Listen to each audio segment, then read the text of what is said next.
Welcome back after the break. जी नाज़रीन, मुल्क इस वक्त सियासी बेयकीनी, आइनी कशमकश और बढ़ती हुई रियासती सख्ती के एक नहायत नाजुक मरहले में दाखिल हो चुका है। फैसला बंद कमरों में तय हो रहे हैं, सवाल सड़कों पर बिखर रहे हैं और अवामी एतमाद मुसलसल ज़ायल हो रहा है।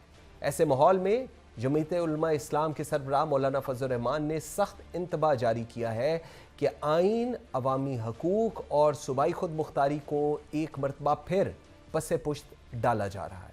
मौलाना फजल रहमान के मुताबिक 11वें घंटे में लाई गई आइनी तरामीम ना सिर्फ गैर जमहूरी हैं बल्कि आइनी रूह के मुनाफी भी हैं।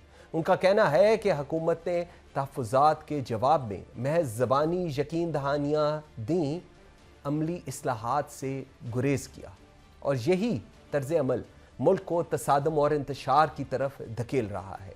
इसी तनाजुर में अडयाला जेल के बाहर इमरान खान की बहन अलीमा खान और कारकुनान पर मुबैना तशद्दुद के वाक़े पर मौलाना फजल रहमान का रद्द अमल गैर मामूली था। उन्होंने इस मंज़र को मरहूमा कलसूम नवाज शरीफ के साथ पेश आने वाले वाक़यात से जोड़ते हुए रियासती रवैये पर एक संजीदा सवालिया निशान खड़ा कर दिया। मौलाना ने वाज़ह किया कि अगर ये तर्ज़ अमल ना रोका गया तो एहतजाज हुकूमत के ख़िलाफ़ एक जायज़ और नागुज़ीर रास्ता बन सकता है।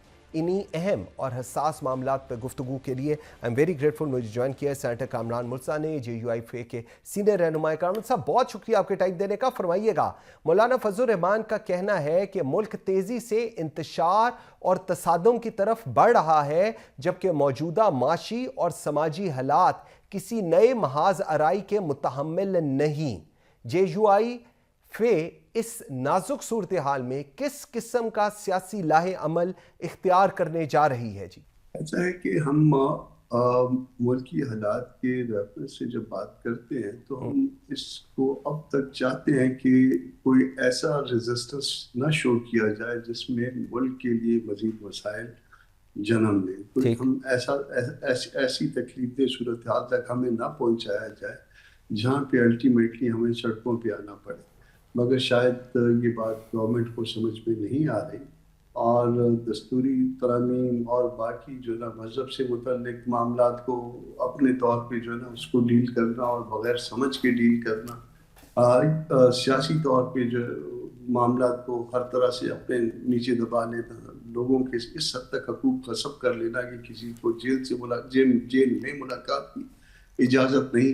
तो ये सब कुछ जो है वो लीड कर रहा है कि खुदा न खास्ता कल जो है ना वो मामलात बजाय ईवानों के मैदानों में न तय होने लग जाए। इस बात के लिए कि चीज़ें कुक हो रही हैं और मुसलसल कुक हो रही हैं, बावजूद इसके कि तहम्मुल का स्टैंड का मुजाहरा किया जा रहा है हमारी तरफ से, मगर वो गवर्नमेंट जो है इन चीज़ों के लिए खुद इन्वाइट कर रही है। अब ये देखना है कि अब मामलात को अब भी हुकूमत सीधा करना चाहती है या नहीं। हमने कई दफ़ा बातचीत की पेशकश की, हमने इस बात की पेशकश की कि PTI और नून के दरमियान और पीपल्स पार्टी के दरमियान जो प्रॉब्लम है उसमें किरदार अदा करने के लिए तैयार है, मगर बातचीत का डोल डाला जाए। हमने इस बात की पेशकश की कि मामलात को विन विन सिचुएशन में दरमियान का कोई रास्ता निकाला जाए ताकि पाकिस्तान के लिए हम आगे बढ़ सकें, मगर शायद हुकूमत को ये मंजूर नहीं है और अगर ये मंजूर ना हुआ तो फिर इसके बाद अगले मरहले शायद शुरू हो जाए। Very right. अडयाला जेल की अगर मैं बात करूं, उसके बाहर अलीमा खान और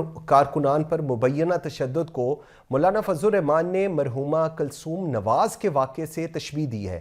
JUIFA इस रियासती रवैये को किस तनाजुर में देख रही है और क्या ये तर्ज अमल एक ख़तरनाक रवायत की निशानदही नहीं कर रहा? और सबसे इम्पोर्टेंट चीज़, हुकूमत क्यों नहीं सीखती अपनी माजी से? जो वाक़यात उनके साथ हुए क्यों वो दोहराए जा रहे हैं? उस पर कलसूम नवाज साहबा से का रेफरेंस देने की वजह ये थी कि शायद जो है ना इस बात को याद आ जाए कि कल उनके साथ क्या हुआ था। और मैं उसमें 2 नाम और भी ऐड कर दूं, शायद मरीम नवाज का, उनकी बेटी का, और साथ ही अद्दी का नाम भी ऐड कर दिया। जी, फरियाल तारपुल। जी बिल्कुल। तो ये सब कुछ जो है हम ये मानते हैं कि कल भी सब कुछ अच्छा नहीं था, मगर आज भी अच्छा नहीं है। मगर क्या सवाल ये है कि क्या पाकिस्तान ने हमेशा इसी तरह से ख़राब होना है या ख़राब रहना है? ये सवाल है इस वक्त। اب اگر کل اچھا نہیں تھا یا کل کسی نے برا کیا تھا تو آج اچھا کر کے ہم کسی منزل کی طرف، کسی سیدھے راستے کی طرف اپنا رخ موڑ لیں تو ٹھیک ہے، اور اگر یہ رخ نہ موڑا گیا تو یہ رخ تباہ کن ہوگا۔ ٹھیک، لیکن مجھے ایک چیز ذرا تھوڑا سا اس پہ رہنمائی فرمائیے گا کامران صاحب۔ ہم لوگوں نے تاریخ دیکھی ہے پاکستان کی، ہم نے دیکھا کوئی سیاسی حکومت جب آتی ہے وہ اپنی اپوزیشن جو ہوتی ہے اس کو کارڈن آف کرتی ہے، ایف آئی آر ہوتی ہیں، پرچے ہوتے ہیں، ان کے اوپر نیب کے کیسز کیے جاتے ہیں، اور اس سارے کے بعد پھر ہم دیکھتے ہیں کہ نہیں جی جمہوریت چلنی چاہیے، یہ سب کچھ ہونا چاہیے۔ آج دوبارہ وہی سب کچھ ہو رہا ہے ایک پولیٹیکل پارٹی کے ساتھ، اور حکومت کہہ رہی ہے کہ نہیں، اب ان کے اوپر وہی یہ ریاست کے لیے ایک خطرہ ہے، ان کو نیشنل سیکیورٹی تھریٹ کہا گیا، اور جو کچھ ہم نے پچھلے کچھ دنوں میں دیکھا، یہ چیزیں کہاں جائیں گی؟ یہ کبھی ختم ہوں گی یا آپ کو لگتا ہے نہیں یہ چیزیں یہ نہیں سیکھیں گے اور اسی طرح چیزیں آگے چلتی جائیں گی؟ تاریخ کا سب سے زیادہ تباہ کن سبق جو ہم نے آج تک سیکھا ہے کہ تاریخ سے کسی نے سبق نہیں سیکھا، اور اس میں یہ حکومت بھی شاید شامل ہے۔ آپ اس ملک میں یہ دیکھیے کہ محترمہ فاطمہ جناح سے لے کے ہر ایک کو غدار قرار دے دیا گیا، بالکل ایسے خان کو غدار قرار دے دیا گیا۔ وہ بعض کبھی کبھی پرانے اخبارات کی جو نا وہ ہمارے سامنے آ جاتے ہیں، اس میں جو اس کی سرخیاں لگتی تھی اس میں یہ بھی آ جاتا ہے کہ محترمہ فاطمہ جناح خان عبدالغفار کے ساتھ مل کے پاکستان کو توڑنا چاہتی ہیں۔ کبھی ان کے نلکے کا بل جو ہے نا وہ جو ہے نا سوال بن جاتا تھا، کبھی ان کے کوئی دوسرے بل کوئی سوالات کھڑے کر لیتے تھے۔ تو یہ صرف فاطمہ جناح تک، خان عبدالغفار خان تک نہیں، بلکہ ہر ایک کو جو ہے نا یہ غدار کہنے کا اور غدار ڈکلیئر کرنے کا عمل جو ہے آج تک اس ملک میں جاری رہا ہے۔ غدار الحمدللہ اس ملک میں کوئی نہیں ہے، ہم سب پاکستانی ہیں، بالکل پاکستان کے لیے ہیں، اور پاکستان کو ہم پہلے نمبر پہ رکھتے ہیں۔ صرف وہ لوگ وفادار نہیں ہیں پاکستان کے جو کہ طاقت میں ہوتے ہیں۔ تو جو بھی طاقت میں ہوتا ہے وہ اپنے آپ کو پاکستان کا وفادار کہتا اور سمجھتا ہے شاید، اور دوسروں کو غدار کہتا اور ڈکلیئر کرتا ہے۔ یہ غلط طرز عمل ہے، یہ کل جو ہے نا ان کے اپنے گلے پڑے گا۔ شاید یہ لوگ جو آج اقتدار میں ہیں کل اس میں ملک میں رہنے کے قابل بھی نہ رہے۔ بالکل ایسی ہے۔ مولانا فضل الرحمان کے بیان کے مطابق تحریک عدم اعتماد کے دوران جنرل قمر جاوید باجوہ جو اس وقت چیف آف آرمی سٹاف تھے، اور جنرل فیض جو ڈی جی آئی تھے، براہ راست رابطے میں تھے اور فیصلے کرائے گئے۔ کیا یہ امر اس کی تصدیق نہیں کہ مسئلہ افراد نہیں بلکہ اس وقت کا پورا سیاسی سیٹ اپ اور حکومت تھی؟ اور کیا مستقبل میں بھی آپ کو لگتا ہے یہی ماڈل دہرایا جائے گا یا جا رہا ہے؟ اس کو آپ کیسے دیکھ رہے ہیں؟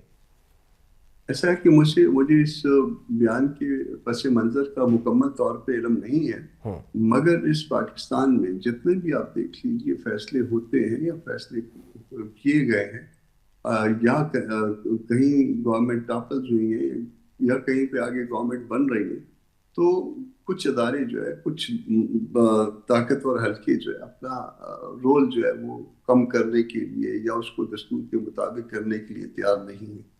اور شاید پاکستان کے ٹوٹنے کی وجہ، پاکستان کی تباہی کی وجہ، پاکستان کی کمزوری کی وجہ آپ اسی میں پائیں گے۔